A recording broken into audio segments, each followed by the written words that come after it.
हरे कृष्ण. श्रीमद भगवद गीता जशी आहे तशी, अध्याय 13वा. अध्यायाचं नाव आहे क्षेत्र क्षेत्रज्ञ विभाग योग. तिसऱ्या श्लोकाचं तात्पर्य वाचायला सुरू करत आहोत.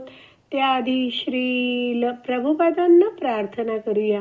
हे श्रील प्रभुपाद, आम्ही भगवद्गीता हा ग्रंथ वाचून समजून घेण्याचा प्रयत्न करीत आहोत. त्यासाठी आम्हाला आशीर्वाद द्या. धन्यवाद प्रभुपाद. तात्पर्य: क्षेत्र आणि क्षेत्रज्ञ, आत्मा आणि परमात्मा यांची चर्चा करताना आपल्याला भगवंत, जीव आणि जड प्रकृती हे 3 विविध अभ्यास योग्य विषय आढळतील. तर आपण या 13व्या अध्यायामध्ये भगवंत, जीव आणि जड प्रकृती या विषयांवर अभ्यास करणार आहोत. पुढे वाचते आहे. प्रत्येक क्षेत्रामध्ये, शरीरामध्ये, क्षेत्र म्हणजे शरीर, शरीरामध्ये 2 आत्मे असतात, व्यक्तिगत आत्मा आणि परमात्मा. परमात्मा हे भगवंतांचे विस्तारित रूप असल्यामुळे श्रीकृष्ण म्हणतात की मी सुद्धा क्षेत्रज्ञ आहे, परंतु मी शरीरातील जीवात्मा नाही, मी परमात्मा आहे. मी प्रत्येक देहामध्ये परमात्मा म्हणून उपस्थित असतो. तर आपण इथे वाचलं की परमात्मा हे भगवंतांचं विस्तारित रूप आहे. तर भगवंत अर्जुनाला म्हणत आहेत की मी सुद्धा क्षेत्रज्ञ आहे. हे जे शरीर आहे या क्षेत्राचा मी सुद्धा ज्ञाता आहे, पण मी या शरीरातील व्यक्तिगत आत्मा नाहीये. मी परम ज्ञाता, सर्वज्ञ आहे. मी सर्व क्षेत्रांचा ज्ञाता आहे. मी सर्व शरीरांमध्ये परमात्मा रूपात उपस्थित असतो. तर याविषयी वैष्णव आचार्य समजवतात की भगवंत सर्वज्ञ आहेत. प्रत्येकाचे शरीर सुद्धा भगवंत जाणतात आणि त्या शरीरात राहणाऱ्या जीवाला सुद्धा भगवंत जाणतात. आणि जीव जे काही सुख दुःख अनुभवतात हे सुद्धा भगवंत परमात्मा रूपात जाणतात. पुढे वाचूया.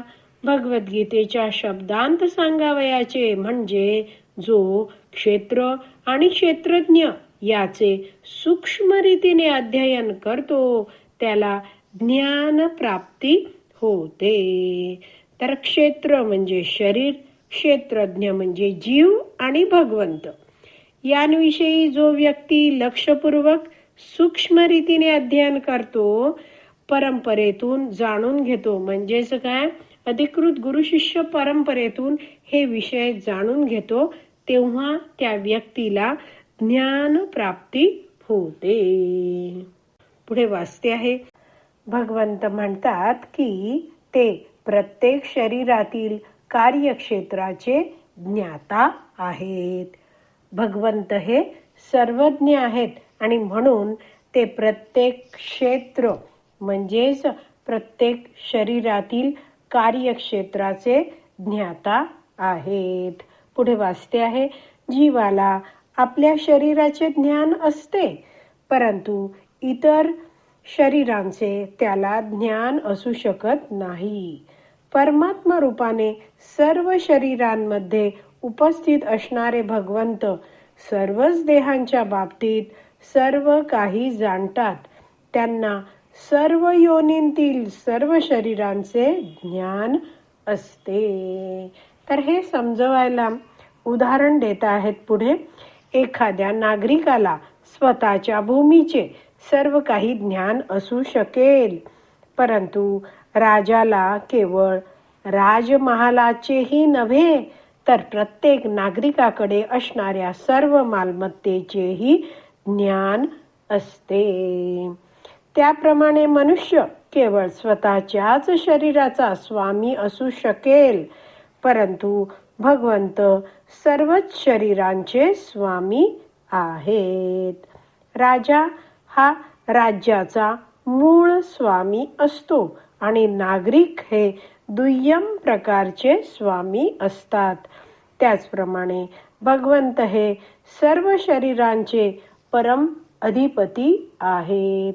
भगवंत हे परमेश्वर आहेत, नियामक आहेत. भरण पोषण पालन पोषण करता तेच आहेत. पुढे वाचूया. शरीर हे इंद्रियांनी बनलेले असते. भगवंत हे ऋषिकेश अर्थात इंद्रियांचे नियंत्रक आहेत. तर ऋषिक म्हणजे इंद्रिय आणि ऋषिक अधिक ईश म्हणजे इंद्रियांचे नियंत्रक ऋषिकेश. पुढे वाचते आहे. ज्याप्रमाणे राजा हा राज्याचा मूळ नियंता असतो आणि नागरिक हे दुय्यम नियंते असतात, त्याचप्रमाणे भगवंत इंद्रियांचे मूळ नियंता आहेत.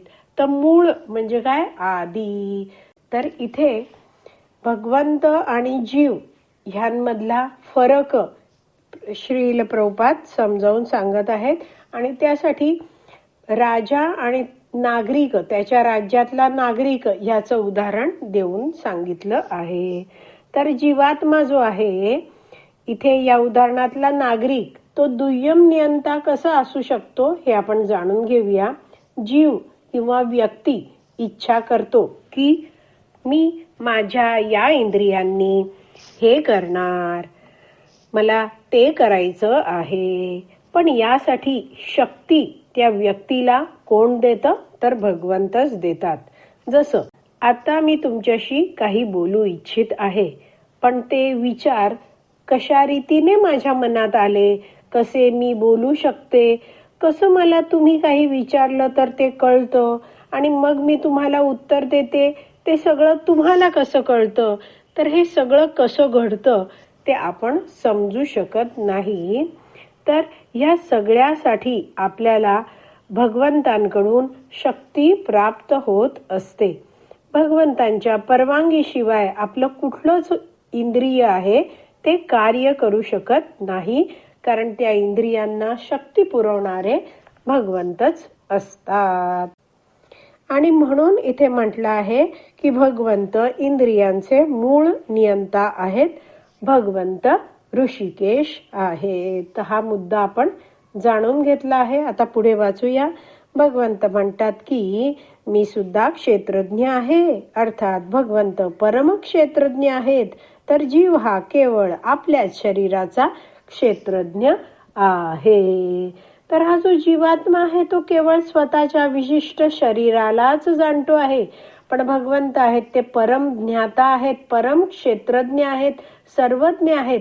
ते सर्वांच्या शरीराला जाणतात. आज आपली विराम द्यायची वेळ झाली आहे. आज आपण इथेच विराम देऊया. श्रीमद भगवद गीता की जय. श्रील प्रभुपाद की जय.